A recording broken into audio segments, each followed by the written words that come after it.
Hi friends, ഇന്ന് കപ്പ വെച്ചിട്ട് ഒരു സ്വീറ്റ്സ് തയ്യാറാക്കിയാലോ. നോർമലി നമ്മൾ കപ്പയൊക്കെ കിട്ടുമ്പോൾ ഒന്നി വേവിക്കുക, അതല്ലെങ്കിൽ പുഴുങ്ങുക, അതുമല്ലെങ്കിൽ ചിപ്സ് തയ്യാറാക്കുക, അതുമല്ലെങ്കിൽ കപ്പ ബിരിയാണി ഉണ്ടാക്കുക. ഇതാണല്ലോ നമ്മൾ നോർമലി ചെയ്യാറുള്ളത്. എന്നാൽ അതിൽ നിന്നൊക്കെ വ്യത്യസ്തമായിട്ടുള്ള ഒരു വിഭവമാണ് കപ്പ വെച്ചിട്ട് നമ്മളിന്ന് ഉണ്ടാക്കിയെടുക്കുന്നത്. നിങ്ങളുടെ വീട്ടിലൊക്കെ ഗസ്റ്റൊക്കെ വരുന്ന സന്ദർഭത്തിൽ ഒരു ഡെസേർട്ടായിട്ട് തന്നെ കൊടുക്കാവുന്നതാണിത്. അതിന് വേണ്ടിയിട്ട് നന്നായിട്ട് വേകുന്ന കപ്പയായിരിക്കണം വേണ്ടത്.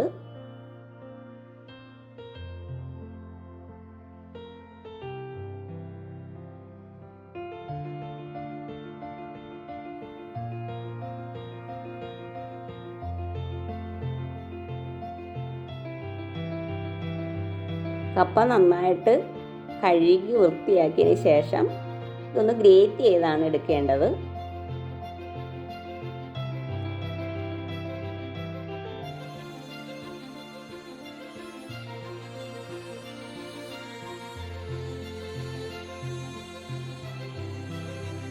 കപ്പ ഇതേ രീതിയിലൊന്ന് ഗ്രേറ്റ് ചെയ്തെടുക്കുക.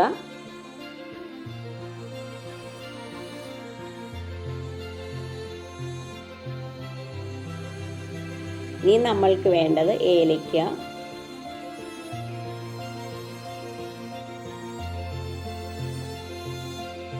നെയ്യ്, ശർക്കര, തേങ്ങാപ്പാൽ, ഫ്രഷ് മിൽക്ക് വേണമെങ്കിൽ യൂസ് ചെയ്യാവുന്നതാണ്. പക്ഷേ ചില ശർക്കരയൊക്കെ ചേർക്കുമ്പോൾ മിൽക്ക് പിരിഞ്ഞു പോകാനുള്ള സാധ്യതയുണ്ട്. അതുപോലെ കോൺഫ്ലോർ വേണം. ഗ്രേറ്റ് ചെയ്ത ആ ഒരു കപ്പയില്ലേ, ഒന്ന് സ്ക്യൂസ് ചെയ്തെടുക്കണം. അതിലെ ജ്യൂസൊക്കെ ഒന്ന് മാറ്റി ഇതേ രീതിയിൽ ഒന്ന് എടുക്കുക. ഒരു പാനിലേക്ക് കോക്കനട്ട് മിൽക്ക് ആഡ് ചെയ്യേണ്ടതാണ്.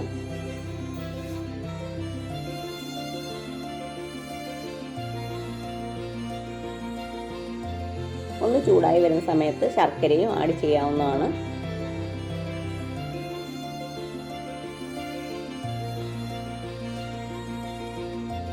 ഇപ്പോഴത്തെ ശർക്കരയ്ക്കകത്തൊന്നും അങ്ങനെ അഴുക്കൊന്നും വലുതായിട്ട് ഉണ്ടാകാറില്ല. പണ്ടൊക്കെ ആണെങ്കിൽ ഒരുപാട് അഴുക്കൊക്കെ കാണുമായിരുന്നു. അന്നേരം നമ്മൾ പാനി തയ്യാറാക്കിയിട്ട് അരിച്ചാണ് എടുക്കാറുള്ളത്. പക്ഷേ ഈ ഒരു ശർക്കര നല്ലതാണ്, അതിനങ്ങനെ ചെയ്യേണ്ട കാര്യമില്ല.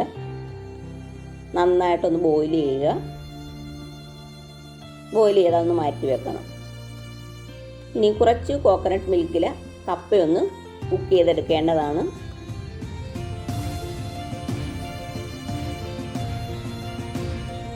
ചെറിയ തീയിൽ വേണം കുക്ക് ചെയ്യാനായിട്ട്.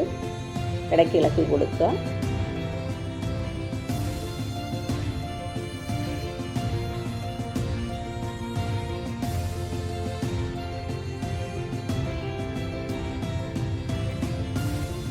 കപ്പയൊന്ന് കുക്കായി കഴിയുന്ന സമയത്ത് നമുക്കതിലേക്ക് ആ ശർക്കരപ്പാനി ആഡ് ചെയ്യാവുന്നതാണ്.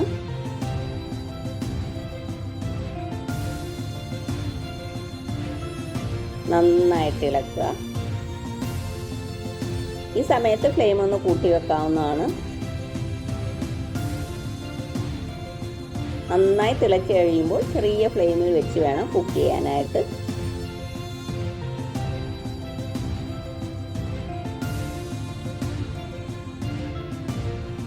ഇതിലേക്ക് കുറച്ച് എള്ള് ആഡ് ചെയ്യേണ്ടതാണ്. അതുപോലെ ഡ്രൈ ഫ്രൂട്ട്സ് ഉണ്ടെങ്കിൽ അതും ആഡ് ചെയ്യാവുന്നതാണ്.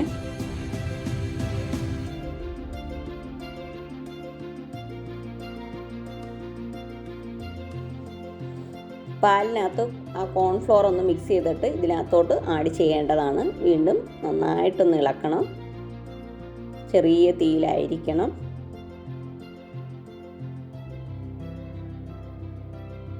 ഏലക്കാപ്പൊടിയും ചുക്കുപൊടിയും ചേർക്കേണ്ടതാണ്.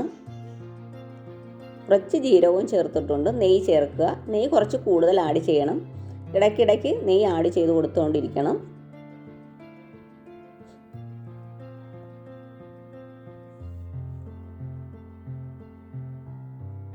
നമ്മൾ ചക്കവരട്ടിയൊക്കെ തയ്യാറാക്കത്തില്ലേ, അതേപോലെ തന്നെയാണ്. ഇങ്ങനെ വിട്ട് വരുന്ന ആ ഒരു പരുവത്തിൽ വേണം ഫ്ലെയിം ഓഫ് ആക്കാൻ. ഇതേപോലെ ഒരു ഗ്ലാസ് ട്രേ എടുത്തിട്ട് ഓയിലൊന്ന് ബ്രഷ് ചെയ്ത് കൊടുക്കുക. നെയ്യോ ബട്ടറോ ഓയിലോ എന്തെങ്കിലും. അതിനുശേഷം ഇത് അതിലേക്ക് ഒഴിച്ചു കൊടുക്കേണ്ടതാണ്. ഒന്ന് തണുത്തതിന് ശേഷം ഫ്രിഡ്ജിൽ വെച്ച് സെറ്റ് ചെയ്തെടുക്കണം. മുകളിൽ കുറച്ച് കോക്കനട്ട് പൗഡർ സ്പ്രെഡ് ചെയ്ത് കൊടുക്കണം. ഡ്രൈ ഫ്രൂട്ട്സ് ഉണ്ടെങ്കിൽ അതും ഇടാവുന്നതാണ്. സെർവ് ചെയ്യുന്ന സമയത്ത് കുറച്ച് കണ്ടൻസ് മിൽക്ക് മുകളിൽ കൂടി ഒന്ന് സ്പ്രെഡ് ചെയ്ത് കൊടുക്കേണ്ടതാണ്.